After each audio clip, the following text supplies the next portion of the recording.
Hello नमस्कार दोस्तों। तो 7 फरवरी को एक और आईपीओ ओपन होने जा रहा है capital small finance bank limited का। तो देखेंगे हम कंपनी के काम के बारे में, उसके बाद देखेंगे आईपीओ डिटेल, कंपनी के फाइनेंशियल कैसे हैं, ग्रे मार्केट में डिमांड कैसी निकल के आ रही है, और अंत में बताएंगे अपना व्यू कि इस आईपीओ में अप्लाई करना है या उसको अवॉइड करना है। तो सबसे पहले देख ले रहे हैं हम कंपनी के काम के बारे में। तो 1999 में निगमित है कैपिटल स्मॉल फाइनेंस बैंक है, एक एनबीएफसी सेक्टर की कंपनी है, और 2015 में capital small finance bank small finance bank से लाइसेंस प्राप्त करने वाली पहली गैर एनबीएफसी माइक्रो फाइनेंस यूनिट बन गई है। कंपनी अपने वर्क को रूरल तथा अर्बन क्षेत्रों में ज़्यादा फैला रही है, अर्थात जो ग्रामीण और कस्बी इलाके होते हैं वहाँ पर अपने काम को धीरे धीरे कंपनी फैला रही है, और ये 5 लाख तक की आय वाले लोगों को छोटे छोटे लोन प्रोवाइड करवाती है।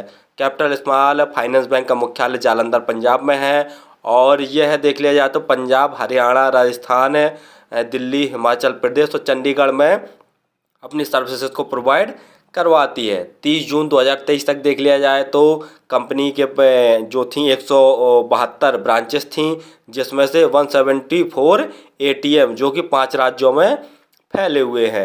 और बैंक की ऋण पुस्तिका में देख लिया जाए तो 99.84% इनका जो लोन है वो सुरक्षित है, जिसमें से 85.16% जो ऋण है वो अचल संपत्तियों द्वारा सुरक्षित है। अचल संपत्ति में जैसे हमारा घर आ जाता है, ज़मीन आ जाती है, तो इस प्रकार के लोन भी कंपनी ने प्रोवाइड किए हैं, तो जो कि एक सिक्योर लोन माना जाता है। और जून 2023 तक देख लिया जाए तो कंपनी में 1827 एम्प्लॉय काम कर रहे थे। तो काम तो लगभग आपको समझ में आ गया होगा। चलिए अब देख ले रहे हैं हम आईपीओ की डिटेल के बारे में। आईपीओ 7 फरवरी को ओपन होने जा रहा है और 9 फरवरी तक यह ओपन रहेगा। प्राइस बैंड देखे ले रहे हैं तो 445 से 468 रुपये पर शेयर का प्राइस बैंड रखा गया है। लॉट साइज देखते हैं तो 32 शेयरों का एक लॉट है। टोटल इशू साइज 523 करोड़ का रखा गया है, जिसके तहत ये 450 करोड़ के फ्रेश इशू अर्थात नए शेयर जारी करेगी, और 73.07 करोड़ के ऑफर फॉर सेल अर्थात जो प्रमोटर्स हैं वो अपनी होल्डिंग बेचकर निकल रहे हैं। लिस्टिंग एन एस BSE दोनों पर होगी। अलॉटमेंट देख रहे हैं तो 12 फरवरी को आपको अलॉटमेंट इसका पता चल जाएगा, और यदि आपको आईपीओ अलॉट नहीं होता है तो 13 फरवरी तक आपके पैसे रिफंड वापस आपके अकाउंट में आ जाएंगे। और लिस्टिंग डेट 14 फरवरी रखी गई है। रिजर्वेशन में देखे ले रहे हैं QIB के लिए 50% का रिजर्वेशन है, रिटेल भाइयों के लिए 35% का रिजर्वेशन है, और जो HNI कैटेगरी में अप्लाई करना चाहते हैं उनके लिए 15% का रिजर्वेशन रखा गया है।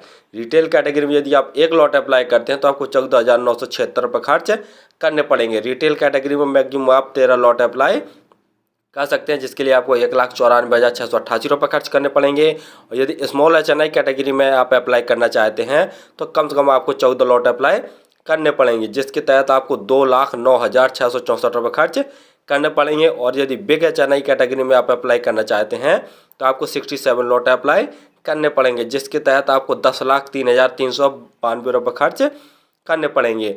आईपीओ आने के पहले जिनकी प्रोमोटर होल्डिंग थी वो 24.01% थी, जो कि बहुत नेगेटिव पॉइंट वाली बात है कि आईपीओ आने के पहले ही इनकी लगभग 24.01% प्रोमोटर होल्डिंग थी। तो आईपीओ आने के बाद तो फिलहाल इसमें शो नहीं कर रहा है, तो और भी ज़्यादा कम हो जाएगी।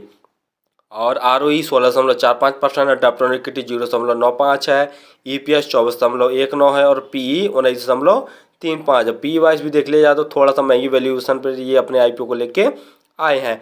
फाइनेंशियल देख ले, लेकिन फाइनेंशियल देखने से पहले अपने चैनल को तो सब्सक्राइब कर लें, ताकि आपको समय समय पर शेयर मार्केट संबंधी जानकारी, आईपीओ संबंधी जानकारी तथा SMA आईपीओ संबंधी जानकारी मिलती रहे। तो जो कंपनी के एसेट्स हैं साल दर साल लगातार बढ़ रहे हैं, और जो ऑल अमाउंट्स दिए हुए हैं सभी के सभी करोड़ों में दिए हुए हैं। मार्च 2021 में कंपनी का रेवेन्यू 557 करोड़ का था, मार्च 2022 में बढ़कर 632 करोड़ का हो गया है, मार्च 2023 में बढ़कर इनका 725 करोड़ का टोटल रेवेन्यू। और अभी सितंबर 2023 में देखे ले रहे हैं, यानी 6 महीने के अंदर ही कंपनी ने 415 करोड़ का टोटल रेवेन्यू लगभग जनरेट कर लिया है।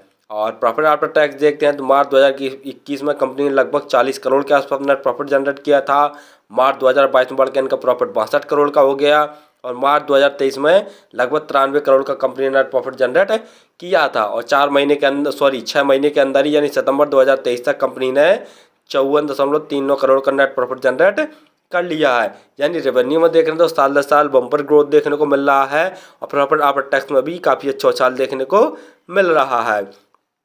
नेटवर्थ देख रहे हैं तो वो भी साल दर साल बढ़ रही है। कंपनी का रिजर्व मार्च 2021 में कंपनी के पास 416 करोड़ का रिजर्व था और अभी देख ले रहे सितंबर 2023 में तो 676 करोड़ का कंपनी के पास रिजर्व हो गया, यानी कंपनी अपने रिजर्व को भी बढ़ा रही है।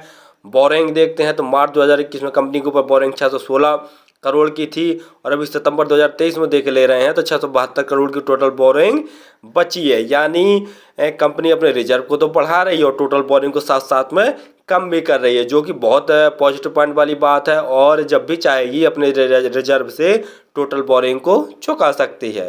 जीएमपी ग्रे मार्केट प्रीमियम देखे ले रहे हैं तो अभी तक ग्रे मार्केट में कोई भी डिमांड निकल के इस आईपीओ की नहीं आई है। फाइनली हमने देखा कि जो कंपनी है वो एनबीएफसी सेक्टर की कंपनी है और साथ साथ में जो 5 लाख तक की आय वाले व्यक्ति होते हैं ग्रामीण और कस्बे इलाकों में, तो वहाँ पर ये छोटे छोटे लोन्स प्रोवाइड करवाती है। और जो कि लोन में इसके देख लिया जाए तो लगभग 84% के आसपास जो लोन है वो अचल संपत्ति जैसे घर है और ज़मीन द्वारा लिए गए हैं, यानी इनने जो लोन दिया है वो तो सिक्योर है, यानी सुरक्षित है, इनका लोन वापस मिलना ही मिलना है। दूसरा देख ले रहे हैं कि जो कंपनी के फाइनेंशियल है, कंपनी के फाइनेंशियल तो बहुत दमदार है, जैसा देख रहे हैं साल दर साल इनके टोटल रेवेन्यू में ग्रोथ देखने को मिल रहा, प्रॉफिट आफ्टर टैक्स में भी ज़बरदस्त उछाल देखने को मिल रहा है। और कंपनी के ऊपर जो बोरिंग है वो जब भी चाहेगी अपने रिजर्व से चुका सकती है। कंपनी रिजर्व भी अपना धीरे धीरे बढ़ा रही है और बोरिंग को कम कर रही है, जो कि कंपनी के लिए बहुत पॉजिटिव पॉइंट वाली बात है। अगला देखे ले रहे हैं पी वाइज, तो पी वाइज थोड़ी सी महंगी वैल्यूएशन पर ये अपने आईपीओ को लेके आए हैं, लेकिन सबसे नेगेटिव पॉइंट वाली बात यहाँ पर आ रही है कि जो प्रमोटर्स हैं इन्हें अपनी बैंक पर खुद ही भरोसा नहीं है, यानी आईपीओ आने से पहले ही इनकी जो प्रमोटर होल्डिंग थी वो 24.01% है, जो कि सबसे नेगेटिव पॉइंट वाली बात है। और जिसके कारण ग्रे मार्केट में भी कोई डिमांड निकल के नहीं आई है, यानी ग्रे मार्केट में जीरो डिमांड चल रही है। तो मेरे हिसाब से तो इस आईपीओ को अवॉइड ही करना चाहिए। फिलहाल तो मैं इस आईपीओ में अप्लाई नहीं करूंगा और इससे अच्छे भी आईपीओ 7 फरवरी को ओपन होने जा रहे हैं तो मैं उनमें अप्लाई करूंगा। अगर हाँ ग्रे मार्केट में डिमांड इसकी बढ़ती है, लगभग 20% जैसी ग्रे मार्केट में डिमांड आती है, तभी मैं इस आईपीओ में अप्लाई करूंगा, अन्यथा इसको अवॉइड करूंगा। और आप किसी भी आईपीओ या एसएमई आईपीओ में अप्लाई करें तो उस टाइम का एनालिसिस करके और अपने रिस्क पर ही किया करें। धन्यवाद।